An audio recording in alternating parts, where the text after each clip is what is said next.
नमस्कार दोस्तों, कहानी पसंद आए तो लाइक, शेयर और सब्सक्राइब जरूर करें। बहुत समय पहले की बात है। रतनपुर नाम के एक छोटे से गांव में ठाकुर वीरेंद्र सिंह रहते थे। वह गांव के सबसे प्रतिष्ठित और संपन्न व्यक्ति थे।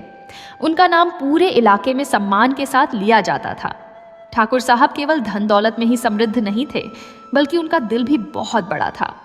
वह अपने गांव और गांव के लोगों की भलाई के लिए हमेशा तत्पर रहते थे।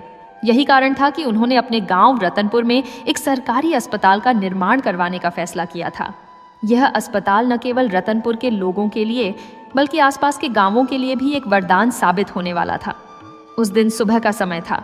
सूरज की किरणें अभी अभी धरती पर फैलनी शुरू हुई थीं और हवा में एक ताजगी भरी ठंडक थी। ठाकुर वीरेंद्र सिंह अपने बेटे अर्जुन के साथ अपनी गाड़ी में बैठकर निर्माणाधीन अस्पताल का जायजा लेने के लिए निकले। अर्जुन उनका इकलौता बेटा था, जो अभी इंटरमीडिएट 12वीं कक्षा में पढ़ता था। वह एक होनहार और समझदार युवा था, जिसे अपने पिता पर बहुत गर्व था। लेकिन साथ ही अर्जुन के मन में अपनी आगामी बोर्ड परीक्षाओं को लेकर कुछ चिंताएं भी थीं। गाड़ी चलाते हुए ड्राइवर विनोद ने सीधे निर्माण स्थल की ओर रुख किया। रास्ते भर ठाकुर साहब और अर्जुन दोनों ही खामोश थे, मगर दोनों के दिमाग में अलग अलग विचार चल रहे थे। ठाकुर साहब सोच रहे थे कि अस्पताल का काम कितना आगे बढ़ा होगा, जबकि अर्जुन के मन में परीक्षा की तैयारियों और उसके परिणाम को लेकर कुछ आशंकाएं थीं। कुछ ही देर में वे निर्माण स्थल पर पहुंच गए। वहां का दृश्य बड़ा ही जीवंत था। मजदूर अपने अपने काम में व्यस्त थे। कोई ईंटें ढो रहा था तो कोई सीमेंट मिला रहा था। ठाकुर साहब की निगाह सबसे पहले उस बड़ी सी इमारत पर पड़ी, जिसकी छत पर स्लैब डालने का काम चल रहा था।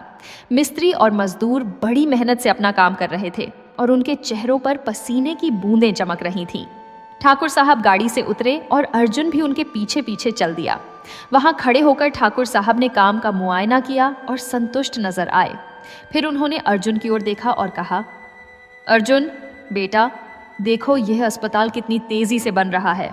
कुछ महीनों में यह पूरा हो जाएगा और हमारे गांव के लोगों को इलाज के लिए शहर नहीं जाना पड़ेगा। अर्जुन ने सहमति में सिर हिलाया और बोला, जी पिताजी, यह बहुत अच्छा काम है। गांव के लोग आपको हमेशा याद रखेंगे। ठाकुर साहब मुस्कुराए और फिर बोले, और सुनो, मैं यहीं गांव में एक मकान भी बनवाने की सोच रहा हूँ। अस्पताल के पास ही एक अच्छी सी जगह है। वहाँ एक आलीशान घर बनवाएंगे ताकि जब भी हम गांव आएं आराम से रह सकें। अर्जुन ने खुशी से कहा, यह तो बहुत अच्छी बात है पिताजी। गांव में अपना घर होगा तो और भी अच्छा लगेगा। इतने में अर्जुन के मन में अचानक एक विचार आया। उसे अपनी इंटरमीडिएट की परीक्षा याद आ गई। उसने थोड़ा संकोच के साथ कहा, पिताजी एक बात कहूँ, मुझे प्रधानाध्यापक मनोज जी से मिलना है। बोर्ड की परीक्षाओं को लेकर कुछ बातें करनी हैं। ठाकुर साहब ने गर्व से अपने बेटे की ओर देखा और बोले, अरे वाह, बिल्कुल चलो, मैं भी तुम्हारे साथ चलूंगा।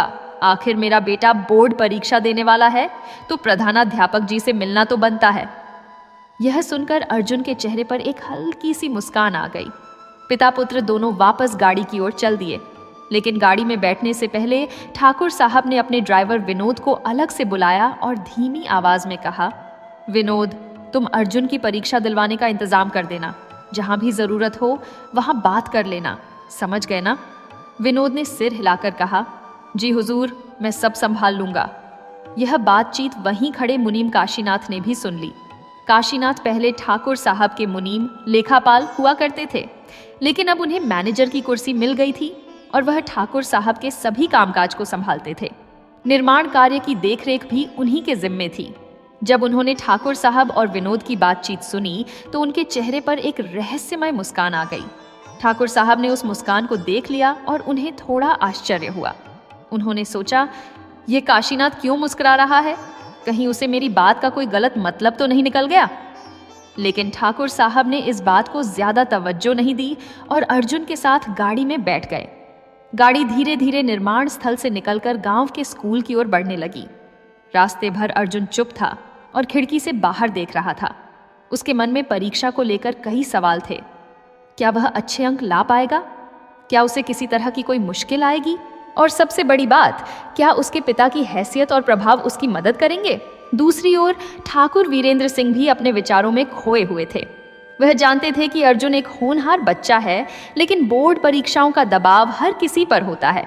उन्होंने मन ही मन सोचा कि अगर थोड़ा बहुत इंतजाम करना पड़े तो कोई बुराई नहीं, आखिर वह अपने बेटे के भविष्य की बात है। गाड़ी स्कूल के गेट के सामने रुक गई। ठाकुर साहब और अर्जुन दोनों गाड़ी से उतरे और स्कूल के अंदर चल दिए। स्कूल का चौकीदार उन्हें देखते ही सावधान की मुद्रा में खड़ा हो गया और आदर से नमस्कार किया। ठाकुर साहब के गांव में इतने प्रभावशाली व्यक्ति थे कि हर कोई उनका सम्मान करता था।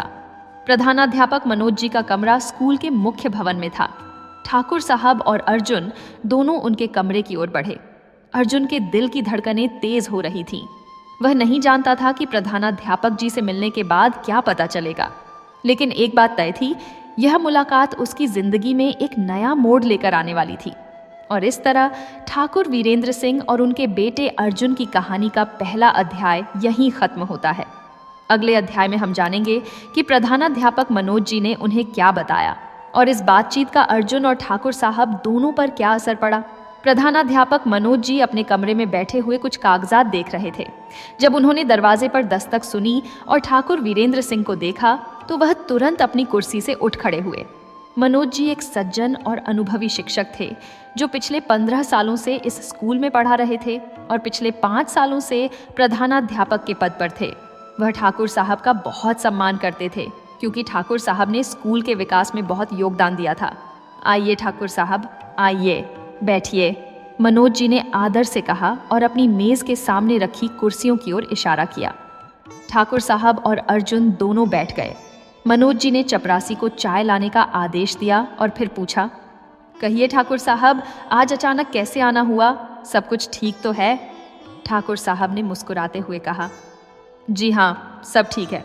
दरअसल अर्जुन की इंटरमीडिएट की परीक्षाएं यहाँ आने वाली हैं, तो सोचा कि आपसे मिल लिया जाए, देखें कि सब इंतजाम ठीक है या नहीं। अर्जुन ने भी विनम्रता से कहा, नमस्कार सर, मैं बस यह जानना चाहता था कि परीक्षा केंद्र कहाँ होगा और क्या कोई खास तैयारी करनी है। मनोज जी का चेहरा अचानक गंभीर हो गया। उन्होंने एक लंबी सांस ली और फिर बोले, देखिए ठाकुर साहब, मुझे आपको एक बात बताने में बड़ी असुविधा हो रही है। इस बार बोर्ड की परीक्षाओं का केंद्र बदल गया है। बदल गया? मतलब? ठाकुर साहब ने थोड़ी चिंता के साथ पूछा। मनोज जी ने समझाया, जी हाँ, इस साल बोर्ड ने नए नियम बनाए हैं। अब परीक्षाएं यहाँ रतनपुर इंटर कॉलेज में नहीं होंगी। सभी छात्रों को 5 किलोमीटर दूर विजयगढ़ इंटर कॉलेज में परीक्षा देनी होगी। और सबसे बड़ी बात यह है कि वहाँ बाहरी शिक्षकों की निगरानी रहेगी, यानी कि हमारे स्कूल के शिक्षक वहाँ निरीक्षक या पर्यवेक्षक नहीं होंगे। सब कुछ बहुत सख्ती से होगा। यह सुनते ही ठाकुर वीरेंद्र सिंह का चेहरा तमतमा गया। उनकी भौहें तन गईं और जबड़े भिंच गए। अर्जुन भी अपनी जगह पर बैठा बैठा घबरा गया। उसने कभी अपने पिता को इतना क्रोधित नहीं देखा था। यह क्या बकवास है? ठाकुर साहब ने गुस्से में कहा, हमेशा से यही परीक्षाएं पेरेंटी होती आई हैं, तो अचानक ये बदलाव क्यों? और बाहरी शिक्षक, मतलब अब हमारे अपने लोग भी नहीं रहेंगे? मनोज जी ने विनम्रता से कहा, ठाकुर साहब, ये बोर्ड का फैसला है, हम कुछ नहीं कर सकते। शायद उन्होंने सोचा कि इससे परीक्षा में पारदर्शिता बढ़ेगी। पारदर्शिता? ठाकुर साहब ने व्यंग्य से कहा, यह तो सीधे सीधे हमारे ऊपर अविश्वास है। अर्जुन भी इस खबर से परेशान हो गया था।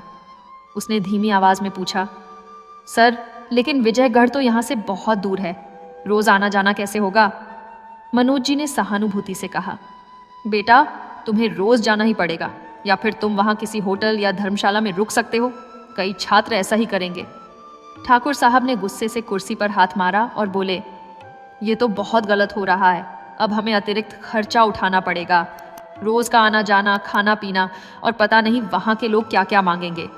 मनोज जी ने समझाने की कोशिश की, ठाकुर साहब, मैं आपकी परेशानी समझता हूँ, लेकिन यह नियम सभी छात्रों पर लागू होता है। अर्जुन अकेला नहीं है, पूरे स्कूल के बच्चों को यही करना होगा। लेकिन ठाकुर साहब का गुस्सा कम नहीं हुआ। वह उठ खड़े हुए और अर्जुन को भी उठने का इशारा किया। बोले, ठीक है मनोज जी, हमें चलना चाहिए। धन्यवाद जानकारी देने के लिए। मनोज जी भी खड़े हो गए और बोले, ठाकुर साहब, मुझे खेद है कि मैं आपको यह खबर देनी पड़ी, लेकिन मुझे विश्वास है कि अर्जुन एक मेधावी छात्र है और वह कहीं भी अच्छे अंक लाएगा। ठाकुर साहब ने बिना कुछ कहे सिर हिलाया और स्कूल से बाहर निकल गए। अर्जुन भी उनके पीछे पीछे चल दिया। गाड़ी तक पहुंचते पहुंचते ठाकुर साहब का गुस्सा और भी बढ़ गया था। उनका चेहरा लाल हो चुका था और वह तेज तेज कदमों से चल रहे थे। गाड़ी में बैठते ही ठाकुर साहब ने अर्जुन की ओर मुड़कर कहा, सुना तुमने, अब विजयगढ़ जाना होगा। पता नहीं वहां कितना पैसा खर्च करना पड़ेगा, और ऊपर से बाहरी शिक्षक, मतलब अब किसी को जानते भी नहीं तो काम कैसे बनेगा। अर्जुन चुपचाप सुन रहा था। वह भाई अपने पिता की बात समझ रहा था, लेकिन साथ ही उसे यह भी लग रहा था कि शायद बोर्ड का यह फैसला सही है। आखिर परीक्षा में ईमानदारी होनी चाहिए, लेकिन वह अपने पिता के सामने कुछ कह नहीं पाया। ठाकुर साहब ने फिर कहा, अब विजयगढ़ में रुपए खर्च करने होंगे, होटल का किराया, खाने पीने का खर्च, और सबसे बड़ी बात, शायद वहां रिश्वत भी देनी पड़े। पता नहीं कैसे शिक्षक होंगे। अगर वे सख्त हुए तो बिना पैसे लिए कुछ नहीं करेंगे। अर्जुन ने हिम्मत करके कहा, लेकिन पिताजी, मैं अच्छे से तैयारी कर लूंगा। मुझे विश्वास है कि मैं अच्छे अंक ला सकता हूं। ठाकुर साहब ने एक कड़वी मुस्कान के साथ कहा, बेटा, तैयारी करना अलग बात है और परीक्षा में पास होना अलग। तुम नहीं जानते कि यह दुनिया कैसे चलती है। बिना पैसे और पहुंच के कुछ नहीं होता। फिर ठाकुर साहब ने एक लंबी सांस ली और आसमान की ओर देखते हुए बोले, और ऊपर से यह निर्माण कार्य चल रहा है। अस्पताल बनवाने में लाखों रुपए खर्च हो रहे हैं। अब यह नया घर भी बनवाना है, और इन सब के बीच रामेश्वर की बेटी प्रिया के विवाह की बात भी चल रही थी। अर्जुन ने पूछा, प्रिया, वो कौन है पिताजी? ठाकुर साहब ने समझाया, अरे रामेश्वर हमारे पुराने मुलाजिम हैं। उनकी बेटी प्रिया की सगाई की बात चल रही थी, लेकिन अब जैसे हालात हैं तो शायद उस पर रोक लगानी पड़े। इतने खर्चों के बीच और कहाँ से पैसा आएगा? फिर उन्होंने अर्जुन की ओर देखा और गंभीरता से कहा, और बेटा, एक बात और, अब तुम्हारी आगे की पढ़ाई के बारे में भी सोचना होगा। अगर इस बार परीक्षा में इतना खर्चा आ रहा है तो आगे कॉलेज में कैसे पढ़ाएंगे? शायद तुम्हें यहीं गांव में रहकर कोई काम धंधा संभालना पड़े। यह सुनकर अर्जुन का दिल बैठ गया। उसने हमेशा सपना देखा था कि वह आगे पढ़ेगा, शायद इंजीनियर या डॉक्टर बनेगा। लेकिन अब उसके पिता की बातें सुनकर उसे लगा कि शायद उसके सपने अधूरे रह जाएंगे। पूरे रास्ते भर ठाकुर साहब बड़बड़ाते रहे। वह गुस्से में थे, परेशान थे और निराश भी थे। उन्हें लग रहा था कि सब कुछ उनके खिलाफ हो रहा है। एक तरफ निर्माण का खर्च, दूसरी तरफ अर्जुन की परीक्षा का नया झंझट, और ऊपर से अन्य पारिवारिक जिम्मेदारियां। सब कुछ एक साथ उनके कंधों पर बोझ बनकर आ गिरा था। जब गाड़ी वापस घर पहुंची तो ठाकुर साहब सीधे अपने कमरे में चले गए। अर्जुन भी अपने कमरे में जाकर बैठ गया और सोचने लगा कि अब क्या होगा। उसे पता था कि अब उसकी परीक्षा और भी कठिन हो गई है, न केवल किताबी ज्ञान की बल्कि जीवन की परीक्षा भी। और इस तरह ठाकुर वीरेंद्र सिंह और अर्जुन के जीवन में एक नई चुनौती आ खड़ी हुई। विजयगढ़ की परीक्षा केवल अर्जुन के लिए ही नहीं बल्कि पूरे परिवार के लिए एक नई परीक्षा थी।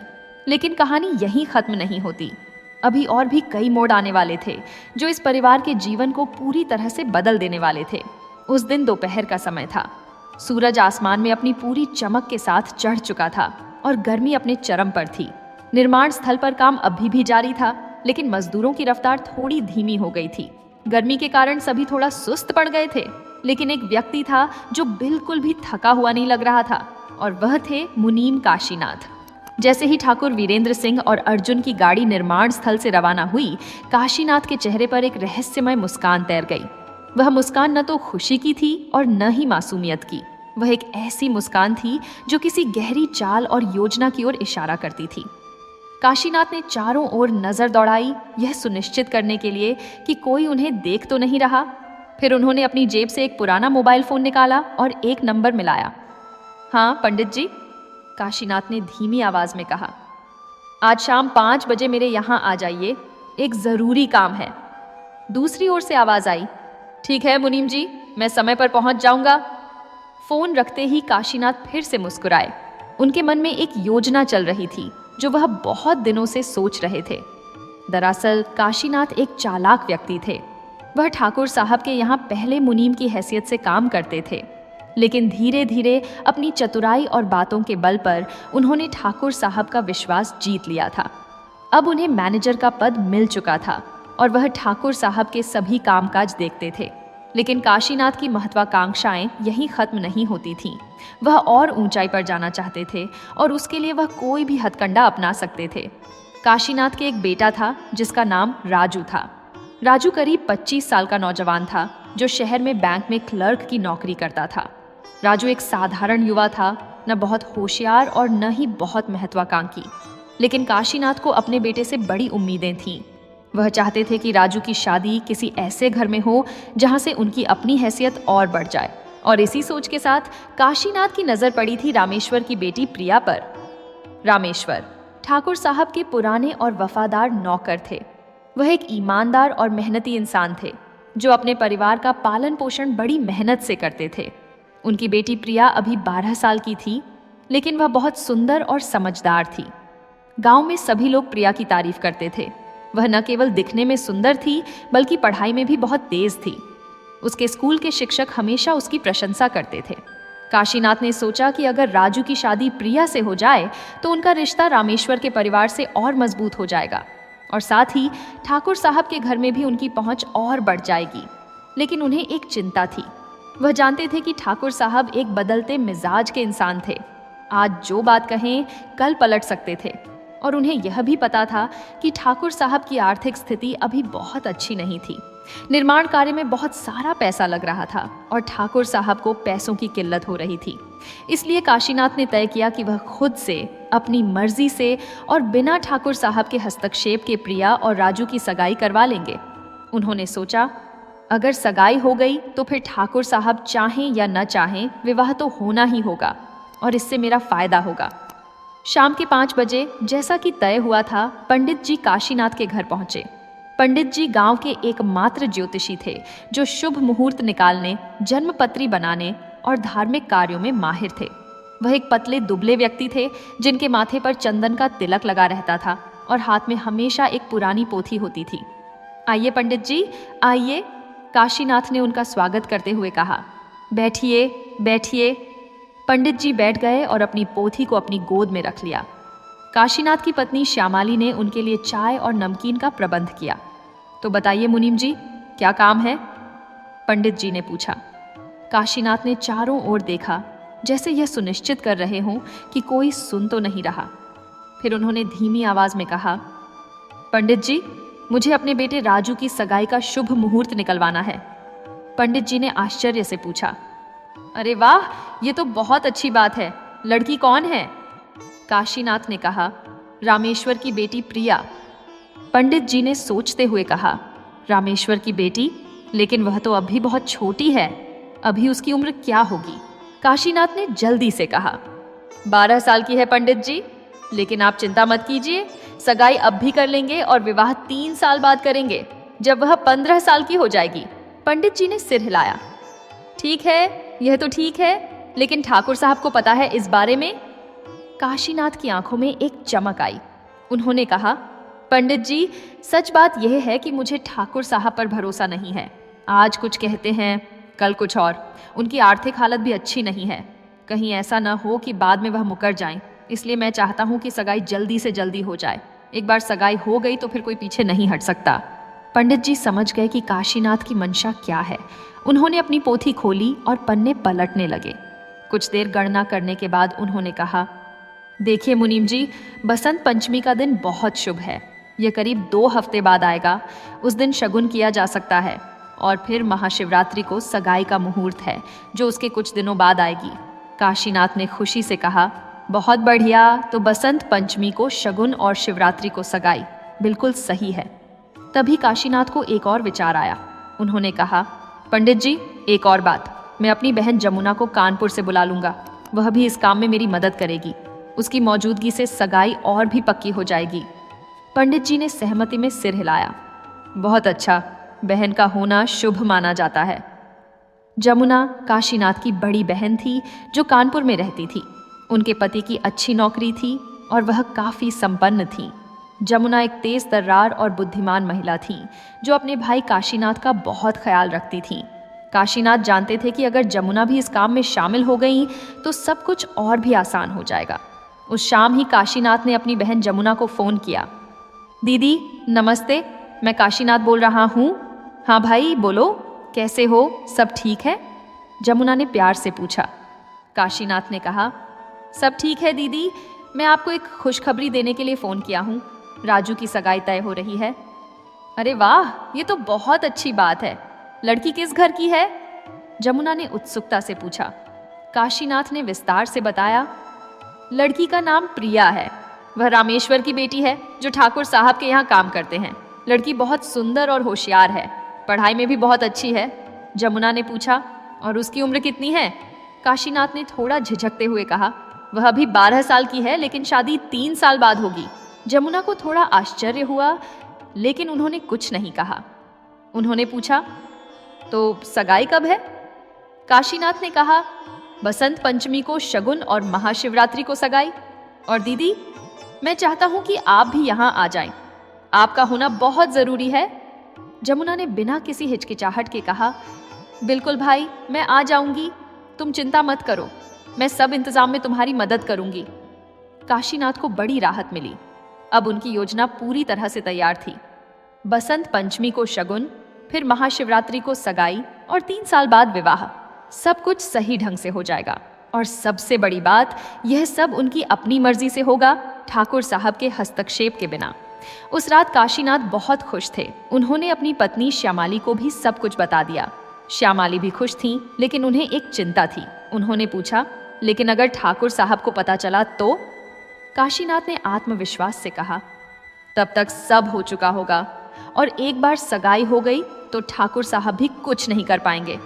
श्यामाली ने चिंतित होकर कहा, लेकिन प्रिया अब भी बहुत छोटी है, क्या यह सही है? काशीनाथ ने कहा, अरे सगाई अब भी है, शादी 3 साल बाद होगी, तब तक वह भी बड़ी हो जाएगी, और फिर गांवों में यह सब तो चलता ही रहता है। श्यामाली ने और कुछ नहीं कहा।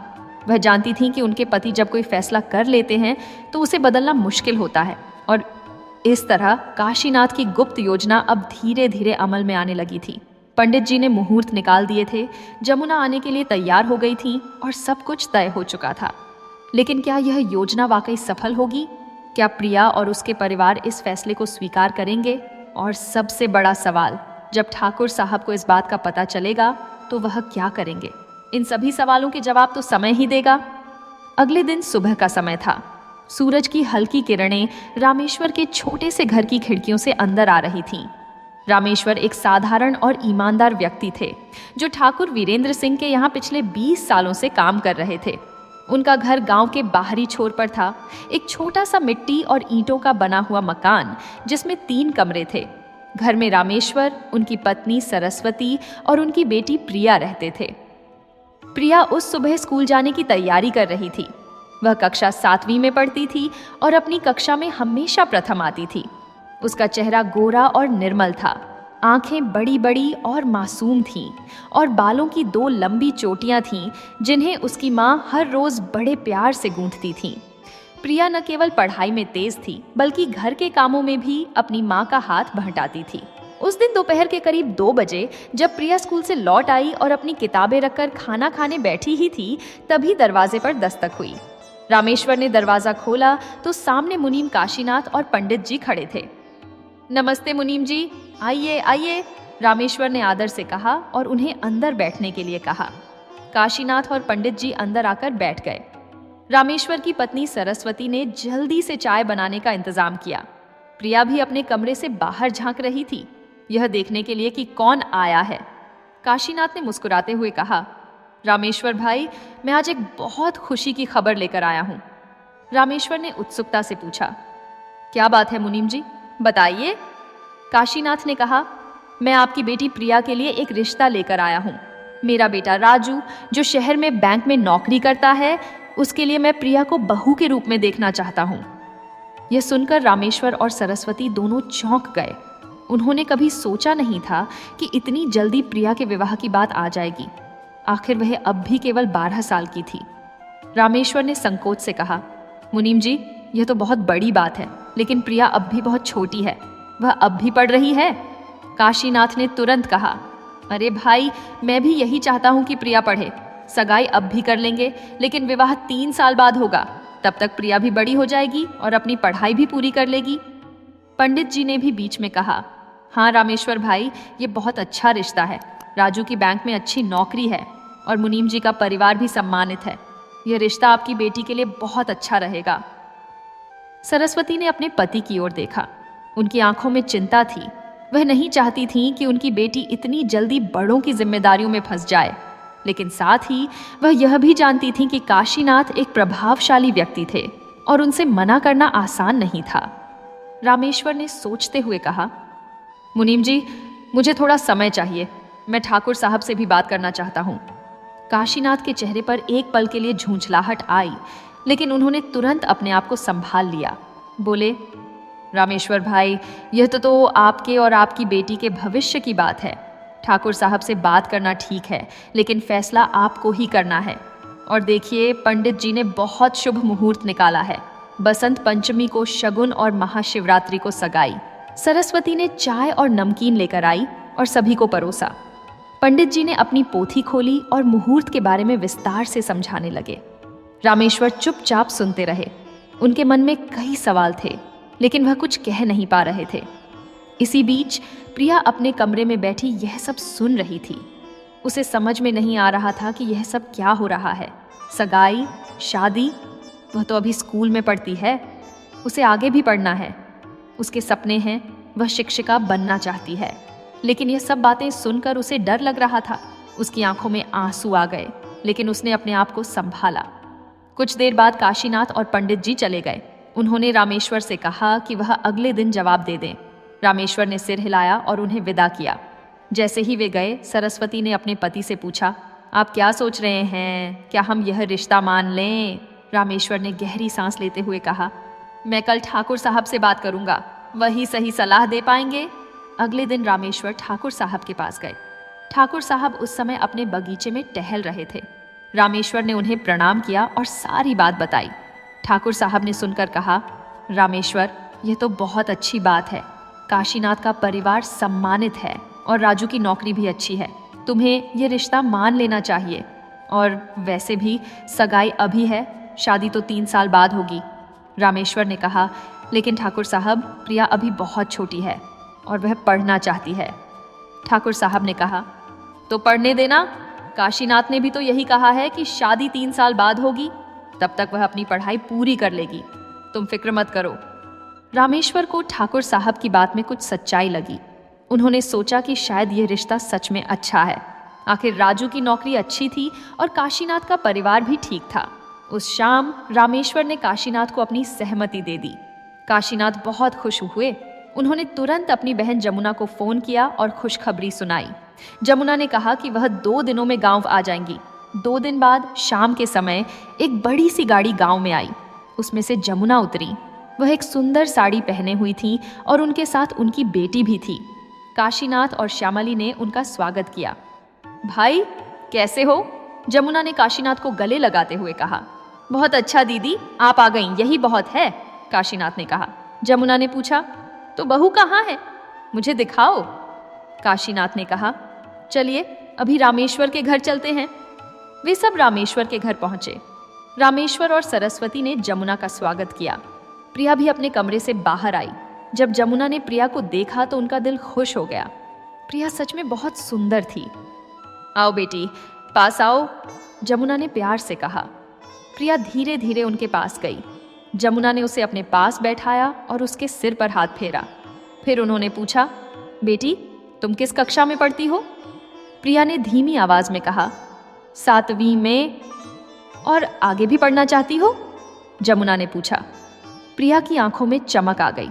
उसने कहा, जी हाँ, मुझे बहुत पढ़ना है, मैं शिक्षिका बनना चाहती हूँ। जमुना मुस्कुराई। उन्हें प्रिया की यह बात बहुत अच्छी लगी। उन्होंने कहा, बहुत अच्छा बेटी, तुम्हें पढ़ना चाहिए, मैं तुम्हारा पूरा साथ दूंगी। यह सुनकर प्रिया के चेहरे पर एक हल्की सी मुस्कान आई। उसे लगा कि शायद ये लोग अच्छे हैं। जमुना ने फिर कहा, और देखो बेटी, सगाई के बाद भी तुम्हें पढ़ाई जारी रखनी है। शादी तो 3 साल बाद होगी, तब तक तुम अपनी पढ़ाई पूरी कर लेना। प्रिया ने सिर हिलाया। उसे थोड़ा बेहतर महसूस हुआ। जमुना ने अपने बैग से कुछ मिठाइयाँ निकाली और सबको बांटी। फिर उन्होंने प्रिया की उंगली से अंगूठी का नाप लिया। बोली, सगाई के दिन मैं सोने की अंगूठी लाऊंगी। सरस्वती ने चाय और नाश्ते का प्रबंध किया। सब लोग बैठकर बातें करने लगे। जमुना ने सगाई की तैयारियों के बारे में बात की। उन्होंने कहा कि बसंत पंचमी के दिन वे गोद भराई की रस्म करेंगी और फिर उसी दिन अंगूठी भी पहना देंगी। प्रिया चुपचाप बैठी सब सुन रही थी। उसके मन में अभी भी कई सवाल थे, लेकिन वह कुछ कह नहीं पा रही थी। वह समझ नहीं पा रही थी कि उसके जीवन में यह अचानक इतना बड़ा बदलाव कैसे आ गया। कल तक वह एक साधारण स्कूली लड़की थी और आज उसकी सगाई की बातें हो रही थीं। शाम ढलने लगी थी। जमुना और काशीनाथ का परिवार वापस जाने के लिए उठा। जमुना ने प्रिया को गले लगाया और कहा, बेटी घबराना मत, सब अच्छा होगा और तुम अपनी पढ़ाई जारी रखना। प्रिया ने धीरे से कहा, जी। जब सब लोग चले गए तो प्रिया अपने कमरे में गई। वह अपने बिस्तर पर लेट गई और छत की ओर देखने लगी। उसके मन में कई विचार आ रहे थे। क्या वह सच में आगे पढ़ पाएगी? क्या उसके सपने पूरे होंगे? या फिर यह सगाई उसकी जिंदगी को एक अलग दिशा दे देगी? उसकी माँ सरस्वती उसके कमरे में आई और उसके पास बैठ गई। उन्होंने प्रिया के सिर पर हाथ फेरते हुए कहा, बेटी तुम परेशान मत हो, सब अच्छा होगा और तुम्हारे पिताजी ने वादा किया है कि तुम्हें पढ़ाया जाएगा। प्रिया ने अपनी माँ को देखा। उसकी आंखों में आंसू थे। उसने कहा, माँ मुझे डर लग रहा है। सरस्वती ने उसे गले लगा लिया और कहा, डरने की कोई बात नहीं है बेटी, भगवान सब अच्छा करेंगे। और इस तरह प्रिया के जीवन में एक नया अध्याय शुरू हो गया था। बसंत पंचमी और सगाई की तारीखें नजदीक आ रही थीं और प्रिया की किस्मत की किताब में नए पन्ने जुड़ने वाले थे। उस शाम जब जमुना काशीनाथ के घर वापस आई तो दोनों भाई बहन बैठकर बातें करने लगे। काशीनाथ की पत्नी श्यामाली रात के खाने की तैयारी कर रही थी और घर में एक खुशी का माहौल था। आखिरकार राजू की सगाई की बात तय हो गई थी। जमुना ने चाय की चुस्की लेते हुए कहा, भाई प्रिया तो बहुत अच्छी लड़की है, सुंदर भी है और समझदार भी, लेकिन एक बात मुझे समझ नहीं आ रही। काशीनाथ ने पूछा, क्या बात दीदी? जमुना ने गंभीरता से कहा, तुमने मुझे फोन पर तो सारी बातें बताई, लेकिन यह नहीं बताया कि ठाकुर साहब इस रिश्ते को लेकर कितने गंभीर हैं। मुझे लगता है कि तुम कुछ छिपा रहे हो। काशीनाथ का चेहरा थोड़ा गंभीर हो गया। वह जानते थे कि अपनी बहन से कुछ भी छिपाना मुश्किल है। उन्होंने एक लंबी सांस ली और कहा, दीदी सच बात तो यह है कि मुझे ठाकुर साहब पर पूरा भरोसा नहीं है। जमुना ने आश्चर्य से पूछा, क्यों, क्या हुआ? काशीनाथ ने विस्तार से बताना शुरू किया। देखिए दीदी, असल में यह रिश्ता पहले किसी और के लिए सोचा गया था। ठाकुर साहब के एक रिश्तेदार हैं चौधरी साहब, उनका बेटा आकाश जो शहर में इंजीनियरिंग की पढ़ाई कर रहा है। कुछ महीने पहले चौधरी साहब और ठाकुर साहब ने मिलकर तय किया था कि आकाश और प्रिया की सगाई करवा देंगे। तो फिर? जमुना ने उत्सुकता से पूछा। काशीनाथ ने आगे बताया, फिर क्या? अचानक आकाश ने मना कर दिया। उसने कहा कि प्रिया उसे पसंद नहीं है। दरअसल बात यह थी कि प्रिया ने अपनी उम्र 1 साल कम बताई थी। वह असल में 13 साल की है, लेकिन उसके स्कूल के कागजात में 12 लिखा है। जब आकाश को इस बात का पता चला तो वह नाराज हो गया और उसने रिश्ता तोड़ दिया। जमुना चौंक गई। अरे ये तो बड़ी बात है।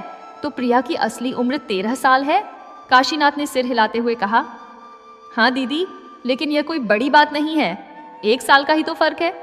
जमुना ने सोचते हुए कहा, और आकाश ने इसी वजह से रिश्ता तोड़ दिया? काशीनाथ ने कहा।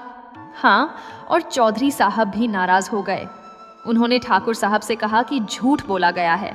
इसके बाद ठाकुर साहब बहुत परेशान हो गए और फिर मुझे लगा कि यह मौका है। अगर मैं जल्दी से राजू और प्रिया की सगाई करवा दूं तो यह रिश्ता पक्का हो जाएगा। जमुना को अब पूरी बात समझ में आ गई। उन्होंने कहा, तो तुम्हारी जल्दबाजी की यही वजह है? तुम्हें डर है कि कहीं ठाकुर साहब अपना इरादा न बदल दें? काशीनाथ ने स्वीकार किया। बिल्कुल सही कहा दीदी, ठाकुर साहब का मिजाज कुछ ठीक नहीं रहता। आज कुछ कहते हैं, कल कुछ और अभी उनकी आर्थिक हालत भी ठीक नहीं है। अस्पताल के निर्माण में लाखों रुपए लग रहे हैं। मुझे डर है कि वह इस रिश्ते से पीछे हट जाएं। जमुना ने समझदारी से कहा, भाई तुम्हारी बात सही है, लेकिन एक काम करो, राजू की सगाई को और भी जल्दी करवा लो। बसंत पंचमी का इंतजार क्यों करना, उससे पहले ही सब कुछ निपटा लो। काशीनाथ ने सोचते हुए कहा, लेकिन पंडित जी ने तो बसंत पंचमी का मुहूर्त निकाला है। जमुना ने सुझाव दिया, तो एक काम करो, बसंत पंचमी के दिन ही गोद भराई और सगाई दोनों करवा लो। इंतजार मत करो, जितनी जल्दी हो सके उतना अच्छा है। काशीनाथ को यह बात बहुत अच्छी लगी। उन्होंने कहा, यह तो बहुत अच्छा विचार है दीदी, मैं कल ही पंडित जी से बात करूंगा। अगले दिन काशीनाथ फिर से पंडित जी के पास गए। उन्होंने अपनी बहन का सुझाव बताया और कहा कि वह बसंत पंचमी के दिन ही गोद भराई के साथ साथ सगाई भी करवाना चाहते हैं। पंडित जी ने अपनी पोथी देखी और कहा, देखिए मुनीम जी, बसंत पंचमी का दिन बहुत शुभ है। गोद भराई शाम 4 बजे का मुहूर्त है और अगर आप चाहें तो 4:30 बजे सगाई की रस्म भी हो सकती है, यानी गोद भराई के आधे घंटे बाद। काशीनाथ बहुत खुश हुए। उन्होंने कहा, बहुत बढ़िया पंडित जी, तो यही तय रहा। बसंत पंचमी को 4 बजे गोद भराई और 4:30 बजे सगाई। पंडित जी ने सहमति दी और मुहूर्त का एक कागज लिखकर काशीनाथ को दे दिया। दूसरी ओर उसी समय शहर में आकाश अपने कॉलेज में था। आकाश एक सुदर्शन और होनहार युवक था जो इंजीनियरिंग की पढ़ाई कर रहा था। वह अपने पिता चौधरी साहब का इकलौता बेटा था और बचपन से ही बहुत लाड़ प्यार से पला बढ़ा था। प्रिया के साथ रिश्ते की बात जब टूटी थी तब आकाश को बहुत गुस्सा आया था। उसे लगा था कि उसके साथ धोखा किया गया है। उस दिन कॉलेज की कैंटीन में आकाश अपने दोस्तों के साथ बैठा था, तभी एक लड़की उसके पास आई। वह प्रीति थी, जो आकाश की दूर की रिश्तेदार थी और उसी कॉलेज में पढ़ती थी। हाय आकाश, प्रीति ने मुस्कुराते हुए कहा। अरे प्रीति, कैसी हो? आकाश ने जवाब दिया। प्रीति बैठ गई और बोली, सुना है तुम्हारी शादी की बात चल रही थी, क्या हुआ? आकाश का चेहरा उतर गया। उसने कहा, अरे वो सब खत्म हो गया, रिश्ता टूट गया। प्रीति ने पूछा, क्यों, क्या हुआ? आकाश ने संक्षेप में बताया कि कैसे प्रिया ने अपनी उम्र के बारे में गलत जानकारी दी थी। प्रीति ने सुनकर कहा, अच्छा हुआ जो रिश्ता टूट गया, वैसे भी मुझे तुम्हारे लिए एक बेहतर सुझाव है। आकाश ने उत्सुकता से पूछा, क्या? प्रीति ने कहा, मेरी बुआ की बेटी सुमन, तुमने उसे देखा है? वह बहुत सुंदर है, पढ़ी लिखी है और अच्छे घर की है। उसकी उम्र अब भी लगभग 18 पूरी होने वाली है। मुझे लगता है कि वह तुम्हारे लिए बिल्कुल सही है। आकाश ने सोचते हुए कहा, सुमन? हाँ, मैंने उसे किसी शादी में देखा था। वह तो सच में अच्छी लगती है। प्रीति ने कहा, तो फिर मैं अपनी बुआ से बात करती हूँ, तुम भी अपने पिताजी से बात करो। आकाश को यह विचार अच्छा लगा। उसने सोचा कि शायद सुमन वाकई उसके लिए सही है। वह प्रीति से बड़ी भी थी, पढ़ी लिखी थी और अच्छे घर की थी। उसने मन में तय किया कि वह अपने पिता से इस बारे में बात करेगा। उस शाम जब आकाश घर लौटा तो उसने अपने पिता चौधरी साहब से सुमन के बारे में बात की। चौधरी साहब भी इस विचार से खुश हुए। उन्होंने कहा, बेटा, यह तो बहुत अच्छी बात है, सुमन अच्छे घर की लड़की है, मैं प्रीति के पिताजी से बात करूंगा। इस तरह आकाश के जीवन में एक नई दिशा आ गई। प्रिया के साथ जो रिश्ता टूट गया था उसकी जगह अब सुमन का नाम आ गया था। लेकिन आकाश नहीं जानता था कि प्रिया की सगाई अब राजू से होने जा रही है। उधर गांव में काशीनाथ अपनी योजना को अंतिम रूप दे रहे थे। उन्होंने जमुना से कहा, दीदी, बसंत पंचमी को सब कुछ तैयार रहेगा, आप बस समय पर आ जाना। जमुना ने कहा, हाँ भाई, मैं एक दिन पहले ही आ जाऊंगी और सोने की अंगूठी भी ले आऊंगी। काशीनाथ मुस्कुराए। उनकी योजना बिल्कुल सही चल रही थी। बसंत पंचमी के दिन गोद भराई और सगाई दोनों एक साथ हो जाएंगी और फिर कोई इस रिश्ते को तोड़ नहीं पाएगा, न ठाकुर साहब, न चौधरी साहब और न ही कोई और। लेकिन किस्मत को कुछ और ही मंजूर था। आने वाले दिनों में कुछ ऐसी घटनाएं होने वाली थीं जो सबकी योजनाओं को उलट पुलट कर देंगी। प्रिया की जिंदगी, जो अभी एक नई दिशा की ओर बढ़ रही थी, वह फिर से एक नए मोड़ पर आने वाली थी। प्रिया उन दिनों स्कूल जाती रहती थी और अपनी पढ़ाई पर ध्यान देती थी, लेकिन उसके मन में हमेशा एक चिंता बनी रहती थी। उसे नहीं पता था कि उसका भविष्य क्या है। वह सिर्फ यही चाहती थी कि उसे आगे पढ़ने का मौका मिले। उसके सपने थे, उसकी आकांक्षाएं थीं, लेकिन उसके आसपास जो घटनाएं हो रही थीं, वह सब उसके नियंत्रण से बाहर थीं। रामेश्वर और सरस्वती भी चिंतित थे। वे अपनी बेटी की खुशी चाहते थे, लेकिन साथ ही वे काशीनाथ जैसे प्रभावशाली व्यक्ति से उलझना भी नहीं चाहते थे। वे बस यही उम्मीद कर सकते थे कि सब कुछ अच्छा होगा। बसंत पंचमी नजदीक आ रही थी। गांव में तैयारियां शुरू हो गई थीं। काशीनाथ ने सब इंतजाम करवा लिए थे। अंगूठियां तैयार थीं, मिठाइयां मंगवाई गई थीं और सब कुछ योजना के अनुसार चल रहा था। लेकिन कहानी में अभी और भी मोड़ बाकी थे। आगे क्या होने वाला था, यह कोई नहीं जानता था। बसंत पंचमी का दिन आने वाला था और उस दिन क्या होगा, यह तो समय ही बताएगा। बसंत पंचमी का दिन आ गया। यह वसंत ऋतु के आगमन का पर्व था, जब प्रकृति नए रंगों में सज जाती है। खेतों में सरसों के पीले फूल खिल उठते हैं और हवा में एक मीठी सुगंध घुल जाती है।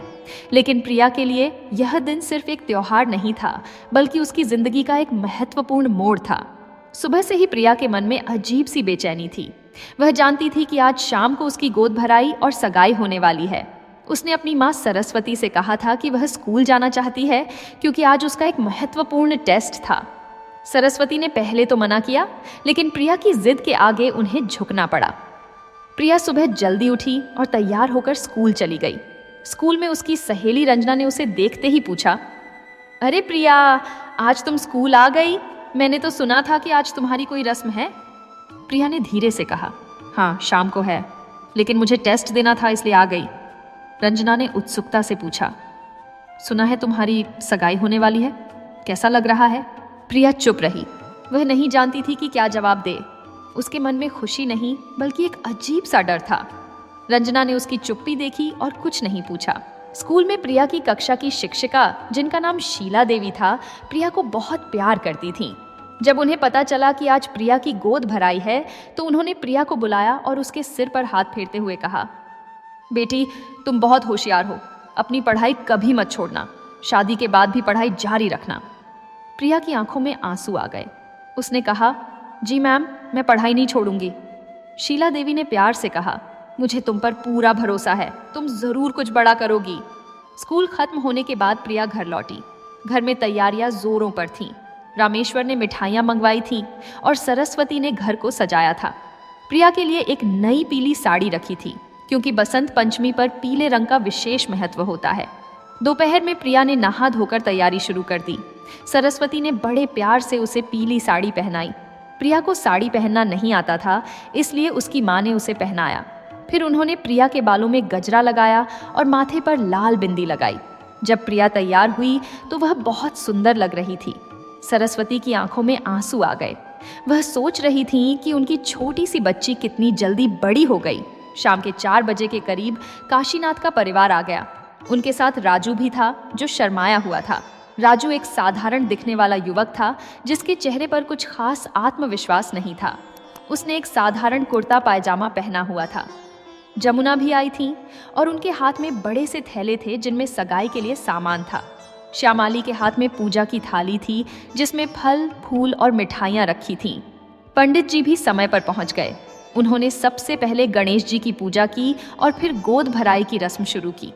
जमुना ने प्रिया को अपने पास बैठाया। उन्होंने प्यार से प्रिया के सिर पर हाथ फेरा और कहा, बेटी, घबराना मत, सब अच्छा होगा। और हाँ, तुमने मुझसे वादा किया था कि तुम पढ़ाई जारी रखोगी। मैं चाहती हूँ कि तुम अपना वादा निभाओ। प्रिया ने धीरे से कहा, जी। फिर गोद भराई की रस्म शुरू हुई। जमुना ने प्रिया की गोद में फल, फूल, मिठाइयाँ और कुछ पैसे रखे। यह एक पारंपरिक रस्म थी जो सगाई से पहले की जाती है। श्यामाली ने भी प्रिया को आशीर्वाद दिया और उसकी गोद में सामान रखा। फिर एक महत्वपूर्ण रस्म हुई। श्यामाली ने प्रिया के माथे से उसकी काली बिंदी हटाई और उसकी जगह लाल बिंदी लगा दी। यह रस्म इस बात का प्रतीक थी कि अब प्रिया की सगाई हो गई है और वह एक सगी हुई लड़की है। प्रिया चुपचाप बैठी रही। उसके मन में कई विचार आ रहे थे। उसे समझ नहीं आ रहा था कि वह खुश हो या उदास। एक तरफ सब लोग उसे आशीर्वाद दे रहे थे, लेकिन दूसरी तरफ उसे लग रहा था कि उसकी आज़ादी छीनी जा रही है। गोद भराई के बाद श्यामाली ने एक छोटा सा बक्सा निकाला, जिसमें सोने के गहने थे। उन्होंने प्रिया को एक सोने का हार, एक जोड़ी कंगन और एक जोड़ी झुमके पहनाए। प्रिया के गले में सोने का हार चमक रहा था। सबने तारीफ की कि प्रिया कितनी सुंदर लग रही है। रामेश्वर और सरस्वती दोनों भावुक हो गए। उन्हें लग रहा था कि उनकी बेटी अब धीरे धीरे उनसे दूर जा रही है। फिर 4:30 बजे पंडित जी ने सगाई का मुहूर्त बताया। जमुना ने अपने थैले से 2 सोने की अंगूठियां निकाली, एक प्रिया के लिए और एक राजू के लिए। पंडित जी ने मंत्र पढ़ना शुरू किया। फिर उन्होंने राजू को प्रिया की उंगली में अंगूठी पहनाने को कहा। राजू ने बड़ी शर्म के साथ आगे बढ़कर प्रिया की उंगली में अंगूठी पहनाई। फिर प्रिया ने भी राजू की उंगली में अंगूठी पहनाई। सब लोगों ने ताली बजाई, मिठाइयाँ बांटी गईं। काशीनाथ बहुत खुश थे। उनकी योजना सफल हो गई थी। अब राजू और प्रिया की सगाई हो चुकी थी। जमुना ने घोषणा की, अब विवाह 3 साल बाद होगा। जब प्रिया 16 साल की हो जाएगी तब तक वह अपनी पढ़ाई पूरी कर लेगी। सब लोगों ने सहमति जताई। रामेश्वर को थोड़ी राहत मिली कि कम से कम उनकी बेटी को 3 साल और पढ़ने का मौका मिलेगा। सगाई के बाद सब लोग खाना खाने बैठे। सरस्वती ने बड़े प्यार से खाना बनाया था। सब लोगों ने खाना खाया और खूब बातें की। शाम ढलने लगी। काशीनाथ का परिवार जाने के लिए तैयार हुआ। जमुना ने प्रिया को गले लगाया और कहा, बेटी, अब तुम हमारी बहू हो। मैं हमेशा तुम्हारा ख्याल रखूंगी और याद रखना, तुम्हें पढ़ाई जारी रखनी है। प्रिया ने आंसू भरी आंखों से कहा, जी। राजू ने भी प्रिया से कहा, मैं चाहता हूं कि तुम आगे पढ़ो, मुझे कोई आपत्ति नहीं है। यह सुनकर प्रिया को थोड़ा अच्छा लगा। शायद राजू बुरा इंसान नहीं था। जब सब लोग चले गए तो प्रिया अपने कमरे में गई। उसने अपने हाथ की अंगूठी को देखा, सोने की चमकीली अंगूठी जो उसकी सगाई का प्रतीक थी। उसने सोचा कि अब उसकी जिंदगी बदल गई है। वह अब एक सगी हुई लड़की है। सरस्वती उसके पास आई और बोली, बेटी सो जाओ, आज तुम्हारा बहुत बड़ा दिन था। प्रिया ने पूछा, माँ, क्या मैं सच में पढ़ पाऊंगी? सरस्वती ने उसके सिर पर हाथ फेरते हुए कहा, हाँ बेटी, तुम जरूर पढ़ोगी, तुम्हारे पिताजी ने वादा किया है। प्रिया ने राहत की सांस ली और सो गई। उस रात गांव में चर्चा थी कि रामेश्वर की बेटी प्रिया की सगाई हो गई है। कुछ लोगों ने कहा कि यह बहुत जल्दी हो गई क्योंकि प्रिया अभी बहुत छोटी है, लेकिन कुछ लोगों ने कहा कि यह अच्छा रिश्ता है और प्रिया खुशकिस्मत है। लेकिन किसी को नहीं पता था कि आने वाले दिनों में क्या होने वाला है। काशीनाथ की योजना सफल हो गई थी, लेकिन किस्मत को कुछ और ही मंजूर था। ठाकुर साहब और चौधरी साहब को अभी इस सगाई के बारे में पता भी नहीं चला था। जब उन्हें पता चलेगा तो क्या होगा, यह तो आने वाला समय ही बताएगा। प्रिया की जिंदगी में एक नया अध्याय शुरू हो चुका था। उसकी उंगली में अब सगाई की अंगूठी थी, उसके गले में सोने का हार था और उसके माथे पर लाल बिंदी थी। लेकिन उसके दिल में अभी भी वही सपने थे, पढ़ाई करने के, शिक्षिका बनने के और अपने पैरों पर खड़े होने के। आने वाले दिन प्रिया के लिए बहुत महत्वपूर्ण होने वाले थे।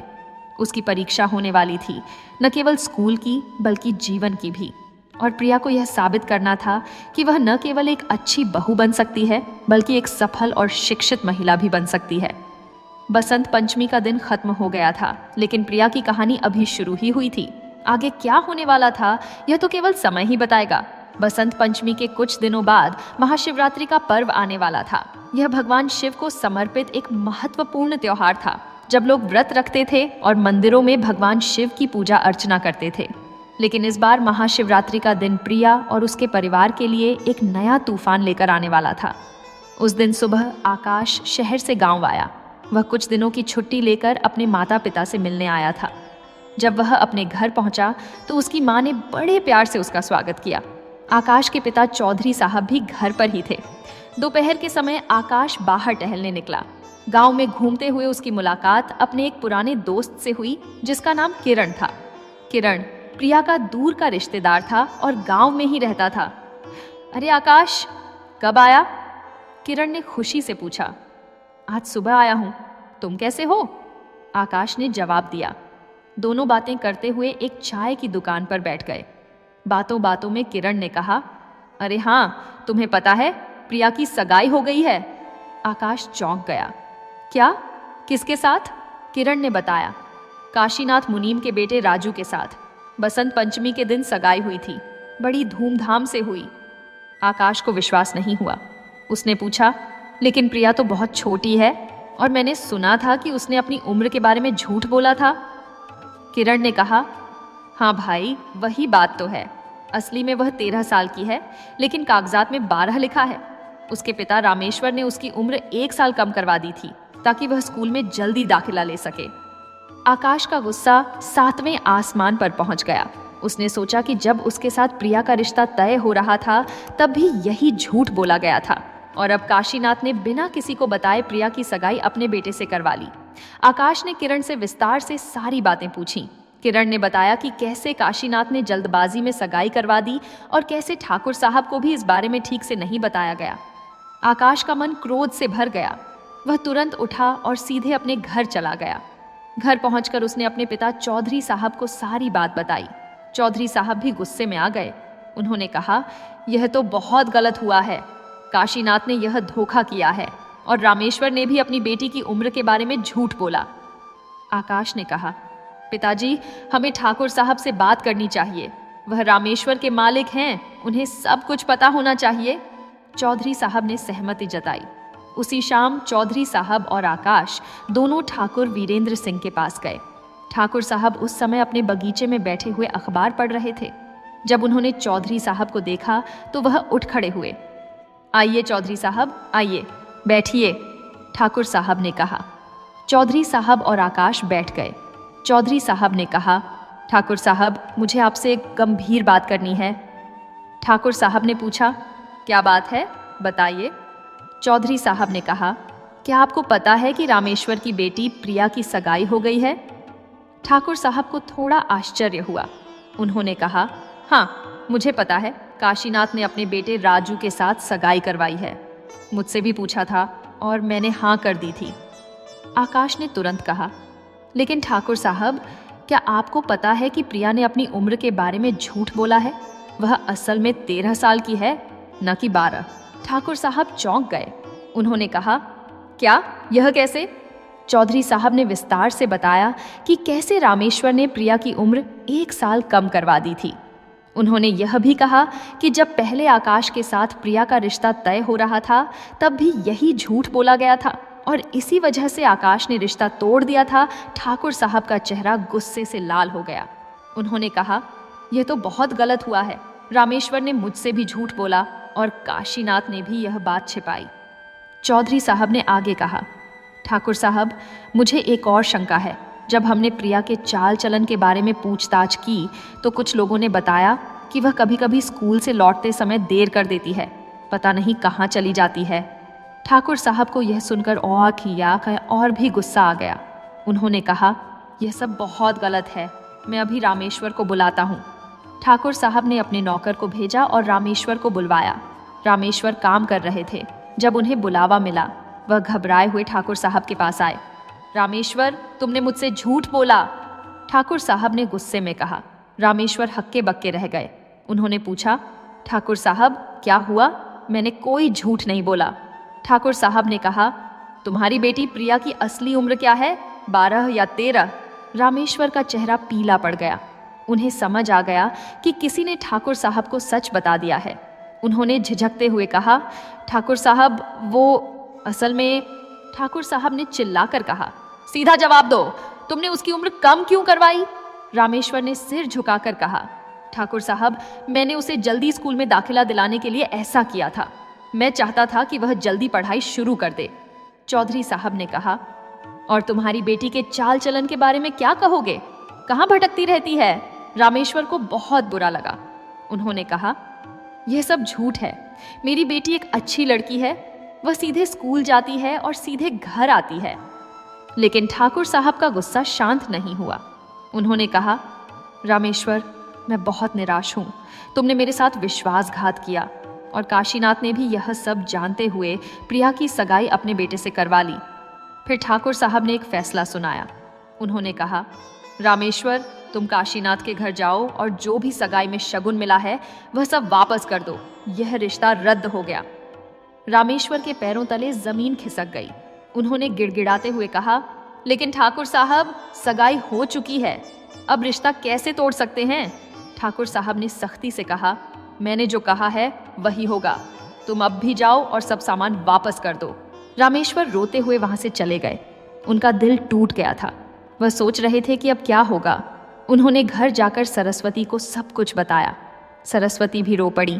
प्रिया ने जब यह सब सुना तो वह हैरान रह गई। उसे समझ नहीं आ रहा था कि क्या हो रहा है। उसकी सगाई हुए अभी कुछ ही दिन हुए थे और अब ठाकुर साहब रिश्ता तोड़ने की बात कर रहे थे। रामेश्वर ने सारे सोने के गहने, अंगूठियां और जो भी सगाई में मिला था सब एक थैले में रखा। फिर वह सरस्वती के साथ काशीनाथ के घर गए। जब वे काशीनाथ के घर पहुंचे तो काशीनाथ बाहर बैठे हुए थे। उन्होंने रामेश्वर को देखा तो समझ गए कि कुछ गड़बड़ है। क्या हुआ रामेश्वर भाई, सब ठीक तो है? काशीनाथ ने पूछा। रामेश्वर ने रोते हुए कहा, मुनीम जी, ठाकुर साहब ने रिश्ता तोड़ने को कहा है। वह कहते हैं कि मैंने प्रिया की उम्र के बारे में झूठ बोला है। काशीनाथ का चेहरा तमतमा गया। उन्होंने कहा, ये कैसे हो सकता है? सगाई हो चुकी है, अब रिश्ता कैसे टूट सकता है? रामेश्वर ने थैला आगे बढ़ाते हुए कहा। ठाकुर साहब ने कहा है कि सब सामान वापस कर दूं, मुझे बहुत खेद है। काशीनाथ ने गुस्से में कहा, यह बहुत गलत है। ठाकुर साहब को ऐसा करने का कोई हक नहीं है। यह रिश्ता तुम्हारी बेटी और मेरे बेटे का है, ठाकुर साहब का नहीं। लेकिन रामेश्वर ने कहा, मुनीम जी, मैं ठाकुर साहब का नौकर हूँ, मैं उनकी बात नहीं टाल सकता, मुझे बहुत खेद है। काशीनाथ की पत्नी श्यामाली भी बाहर आ गई। उन्होंने भी बहुत बुरा माना, लेकिन रामेश्वर ने सारा सामान वापस कर दिया और वहां से चले गए। जब रामेश्वर घर लौटे तो प्रिया ने पूछा, पिताजी अब क्या होगा? रामेश्वर ने कहा, बेटी मुझे नहीं पता, लेकिन भगवान सब अच्छा करेंगे। उस रात प्रिया की नींद नहीं आई। उसके मन में कई सवाल थे। क्या उसकी सगाई सच में टूट गई? क्या अब उसकी शादी नहीं होगी? और सबसे बड़ी बात, क्या वह अब भी पढ़ाई जारी रख पाएगी? गांव में इस घटना की खूब चर्चा हुई। कुछ लोगों ने रामेश्वर की निंदा की तो कुछ लोगों ने ठाकुर साहब को दोष दिया। लेकिन सच यह था कि एक छोटी सी लड़की की जिंदगी इस सब के बीच में उलझ गई थी। काशीनाथ बहुत गुस्से में थे। उन्होंने सोचा कि ठाकुर साहब ने उनकी बेइज्जती की है, लेकिन वह कुछ नहीं कर सकते थे क्योंकि ठाकुर साहब बहुत प्रभावशाली व्यक्ति थे। और इस तरह महाशिवरात्रि का दिन, जो एक पवित्र त्योहार था, प्रिया और उसके परिवार के लिए एक दुखद दिन बन गया। रिश्ता टूट गया था, सगाई रद्द हो गई थी और सबकी जिंदगी फिर से अनिश्चितता के दौर में आ गई थी। जब रामेश्वर काशीनाथ के घर से सगाई का सारा सामान वापस करके लौटे तो काशीनाथ का घर में तूफान मच गया था। श्यामाली रो रही थी और राजू भी अपने कमरे में बैठा सोच रहा था कि आखिर यह सब क्यों हुआ। काशीनाथ को बहुत गुस्सा आ रहा था। उन्हें लग रहा था कि ठाकुर साहब ने जानबूझकर उनकी बेइज्जती की है। वह अपने कमरे में टहल रहे थे और बार बार अपने बेटे राजू को बुला रहे थे। राजू, यहाँ आओ, काशीनाथ ने चिल्लाकर कहा। राजू धीरे से अपने पिता के पास आया। उसका चेहरा उतरा हुआ था। वह भी इस पूरे घटनाक्रम से परेशान था। काशीनाथ ने पूछा, बेटा तुम्हारी बैंक में नौकरी कैसी चल रही है? राजू ने झिझकते हुए कहा, पिताजी वो ठीक चल रही है। काशीनाथ ने गौर से अपने बेटे को देखा। उन्हें लगा कि राजू कुछ छिपा रहा है। उन्होंने कहा, सच सच बताओ, कोई परेशानी तो नहीं है? राजू ने लंबी सांस ली और बोला, पिताजी दरअसल बैंक में एक समस्या आ गई है। काशीनाथ सतर्क हो गए। कैसी समस्या? राजू ने बताया, पिताजी कुछ दिन पहले बैंक में ऑडिट हुआ था। ऑडिटर्स ने पाया कि जनधन योजना से जुड़ी कुछ खाता किताबें गायब हो गई हैं। ये किताबें गांव के किसानों की थीं, जिनमें उनकी सारी जानकारी थी। काशीनाथ का चेहरा पीला पड़ गया। गायब? कैसे गायब हो सकती हैं?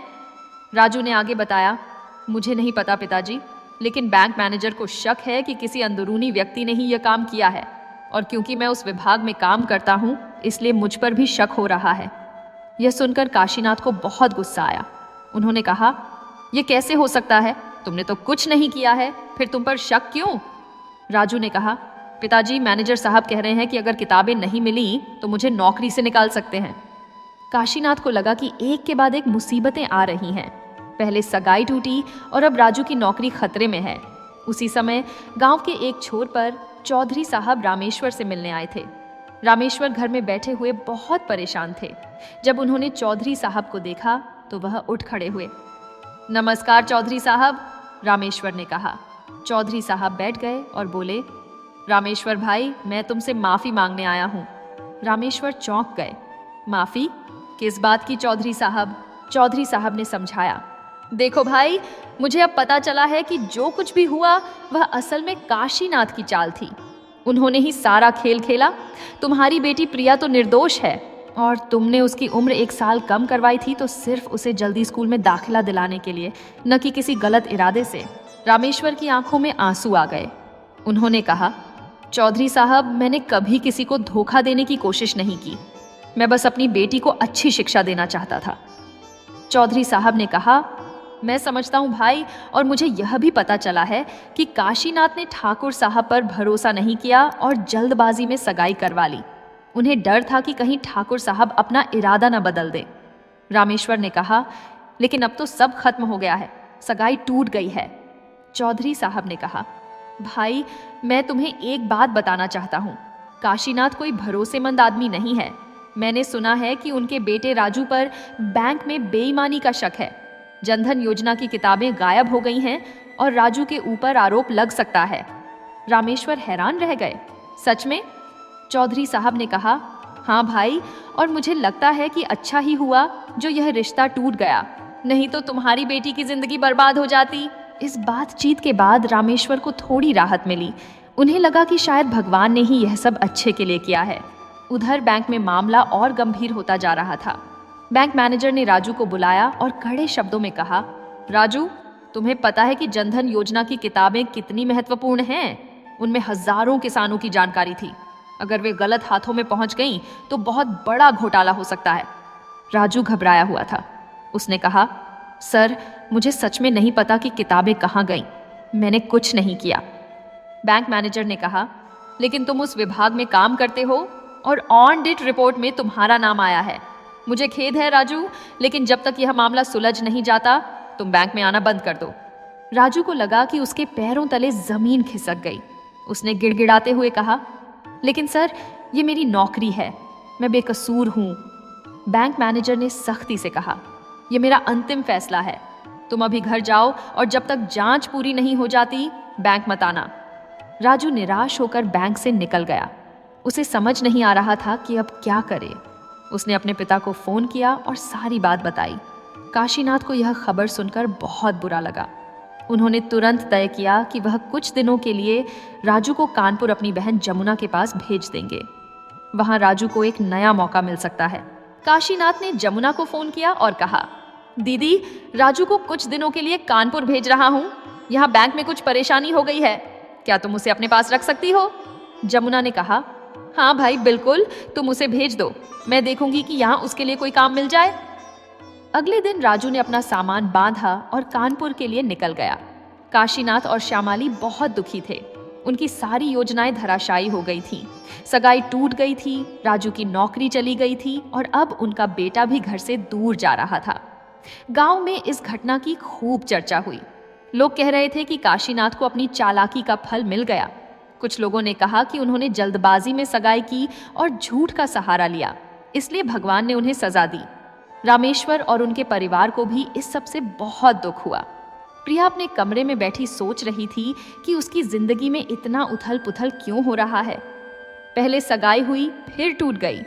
लोगों ने उसके चरित्र पर सवाल उठाए और अब पता चला कि जिस परिवार में उसकी सगाई हुई थी वहां भी समस्याएं थीं। सरस्वती ने प्रिया को समझाया, बेटी, जो हुआ वह अच्छा ही हुआ। भगवान ने तुम्हें एक गलत रिश्ते से बचा लिया। अब तुम अपनी पढ़ाई पर ध्यान दो। प्रिया ने कहा, माँ, लेकिन लोग मेरे बारे में क्या सोचेंगे? वे कहेंगे कि मेरी सगाई टूट गई। सरस्वती ने कहा, बेटी, लोग तो कुछ ना कुछ कहेंगे ही, लेकिन तुम अपने कर्म पर ध्यान दो।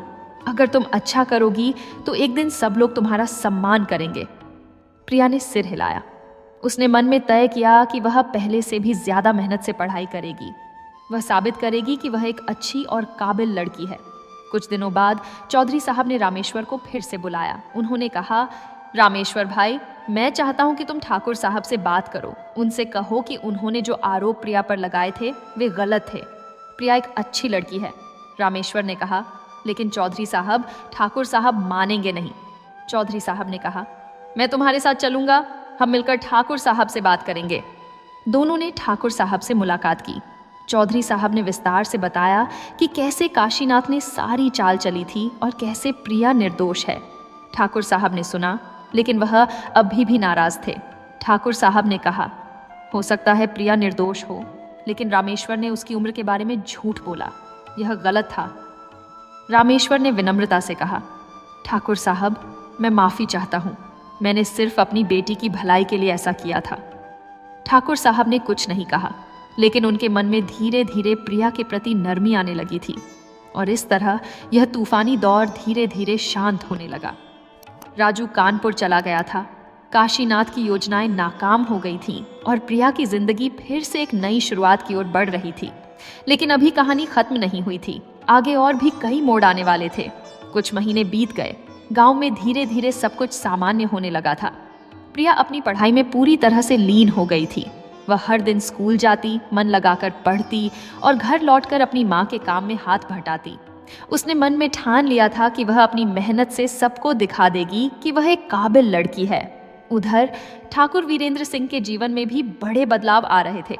सरकारी अस्पताल का निर्माण लगभग पूरा हो चुका था और अब ठाकुर साहब ने अपनी पुरानी योजना को अमल में लाने का फैसला किया। अस्पताल के पास ही एक आलीशान नया घर बनवाना। ठाकुर साहब ने एक बहुत बड़ा प्लॉट खरीदा था जो अस्पताल के ठीक बगल में था। वहां उन्होंने एक भव्य मकान बनवाना शुरू किया। यह एक 2 मंजिला इमारत थी जिसमें कई कमरे, एक बड़ा हॉल, एक सुंदर बगीचा और सभी आधुनिक सुविधाएं थीं। निर्माण में कई महीने लगे, लेकिन जब घर तैयार हुआ तो वह वाकई देखने लायक था। गांव के लोग हैरान थे कि इतना सुंदर घर उन्होंने कभी नहीं देखा था। सफेद रंग की दीवारें, लाल टाइलों की छत, बड़े बड़े दरवाजे और खिड़कियां, सब कुछ बिल्कुल परफेक्ट था। घर के सामने एक बड़ा सा लॉन था जहां फूलों की क्यारियां लगाई गई थीं। जब घर बनकर तैयार हो गया तो ठाकुर साहब ने गृह प्रवेश की तैयारियां शुरू कर दी। उन्होंने तय किया कि यह कोई साधारण गृह प्रवेश नहीं होगा, बल्कि एक भव्य समारोह होगा। उन्होंने राज्य के मुख्यमंत्री और शिक्षा मंत्री को भी आमंत्रित किया। आखिरकार यह अस्पताल एक सरकारी परियोजना थी और ठाकुर साहब का राजनीति में अच्छा प्रभाव था। गृह प्रवेश का दिन आ गया। पूरे गांव में उत्सव का माहौल था। सुबह से ही तैयारियां शुरू हो गईं। घर को फूलों से सजाया गया, रंगोली बनाई गई और पंडित जी ने पूजा की व्यवस्था की। दोपहर के करीब बड़ी बड़ी गाड़ियों का काफिला गांव में आया। पहली गाड़ी में मुख्यमंत्री थे, दूसरी में शिक्षा मंत्री और उनके साथ कई अन्य अधिकारी और गणमान्य व्यक्ति भी थे। गांव के लोग सड़कों के दोनों ओर खड़े होकर उनका स्वागत कर रहे थे।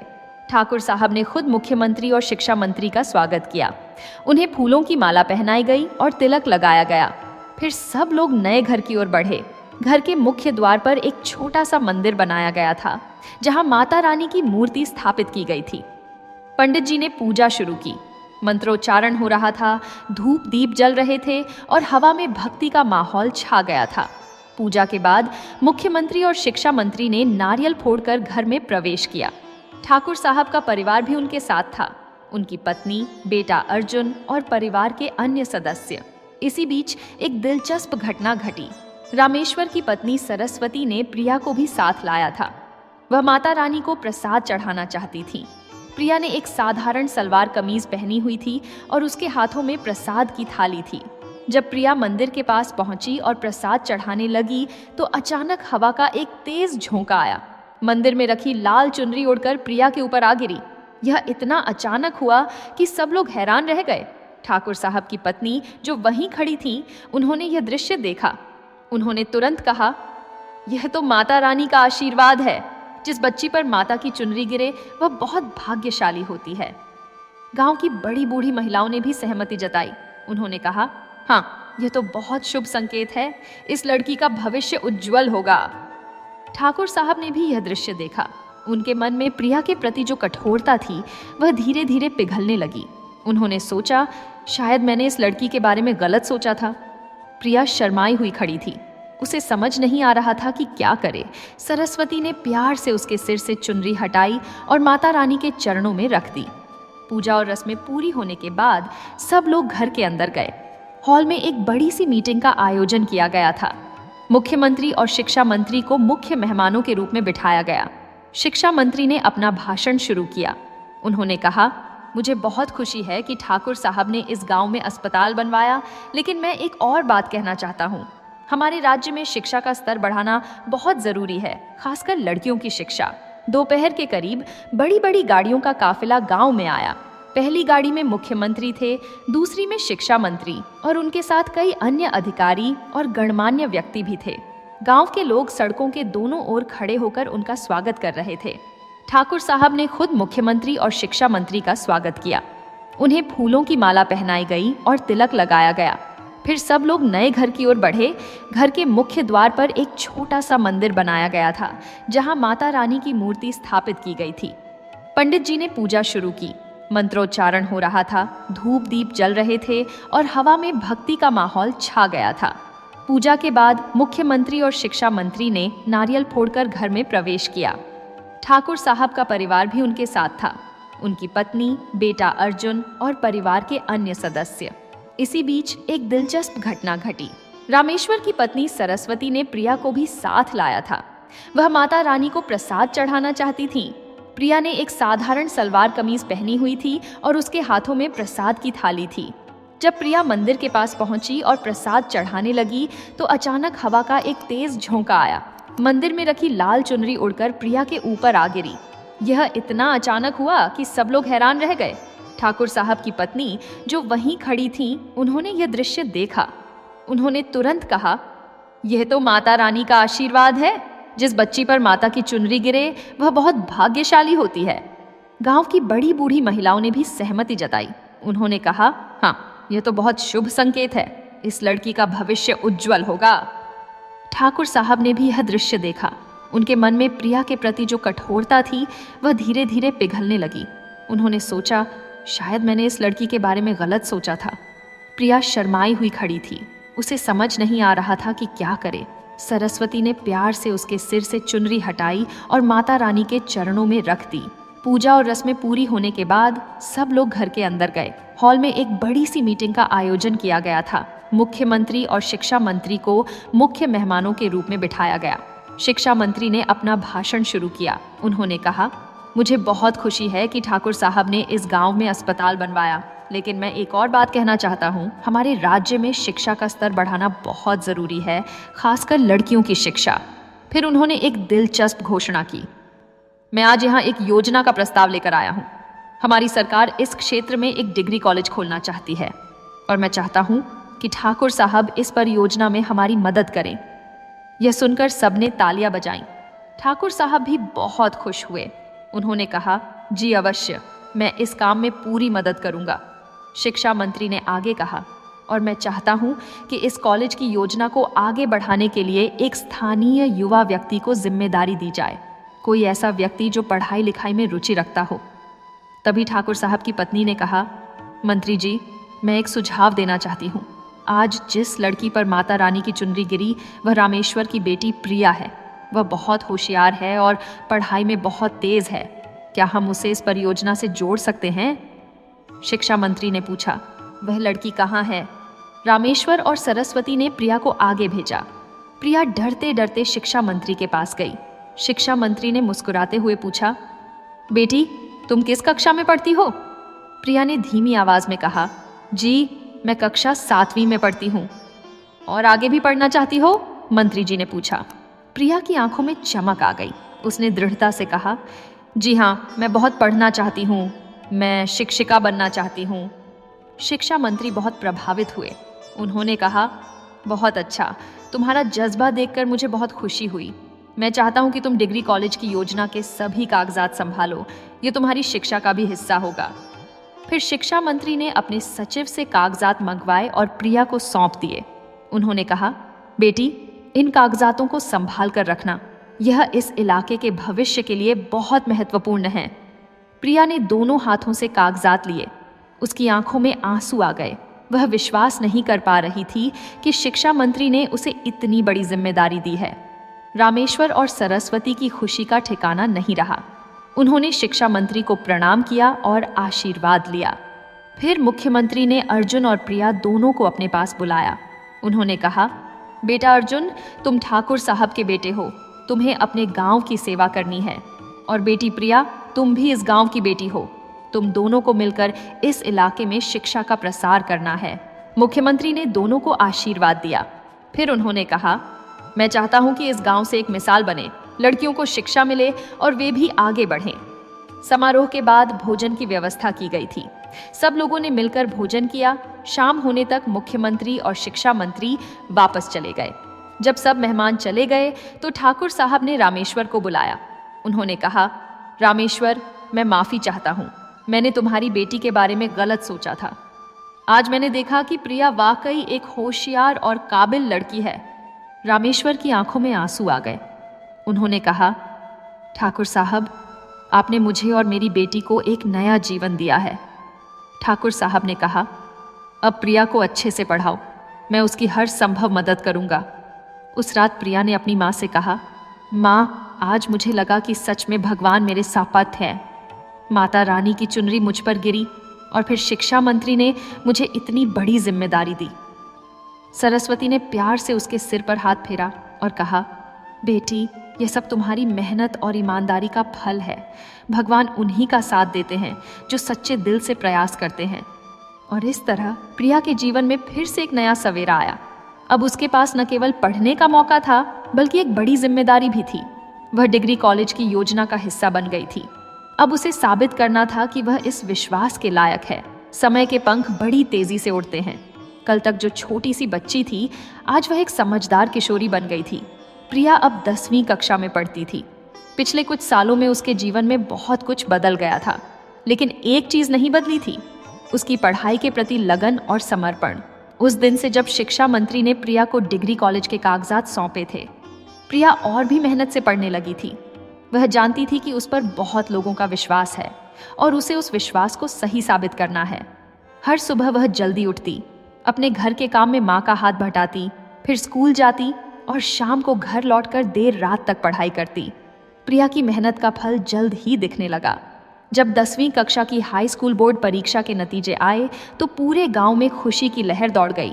प्रिया ने न केवल अपने स्कूल में बल्कि पूरे फरीदपुर क्षेत्र में प्रथम स्थान हासिल किया था। उसके सभी विषयों में शानदार अंक आए थे। जब रामेश्वर और सरस्वती को यह खबर मिली तो वे खुशी से झूम उठे। सरस्वती ने प्रिया को गले लगाया और रो पड़ी। बेटी, तुमने हमारा नाम रोशन कर दिया। मुझे तुम पर बहुत गर्व है। प्रिया ने अपनी माँ के आंसू पोंछे और कहा, माँ, यह सब आपके और पिताजी के आशीर्वाद का फल है। खबर जंगल की आग की तरह पूरे गांव में फैल गई। लोग रामेश्वर के घर आकर बधाई देने लगे। ठाकुर साहब ने भी प्रिया को बुलाया और उसे 1000 रुपये का इनाम दिया। उन्होंने कहा, बेटी, तुमने मुझे गलत साबित किया। मैंने तुम पर शक किया था, लेकिन तुमने अपनी मेहनत से सबको दिखा दिया कि तुम कितनी काबिल हो। ठाकुर साहब के मन में अब प्रिया के लिए बहुत सम्मान था।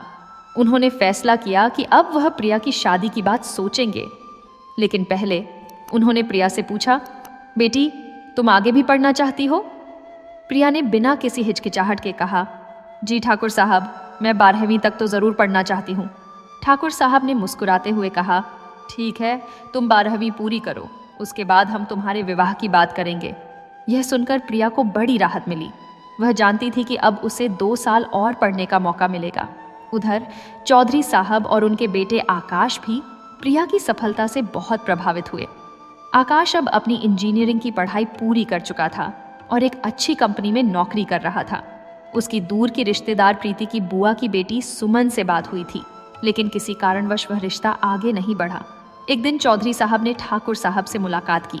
दोनों पुराने दोस्त थे और अक्सर मिलते रहते थे।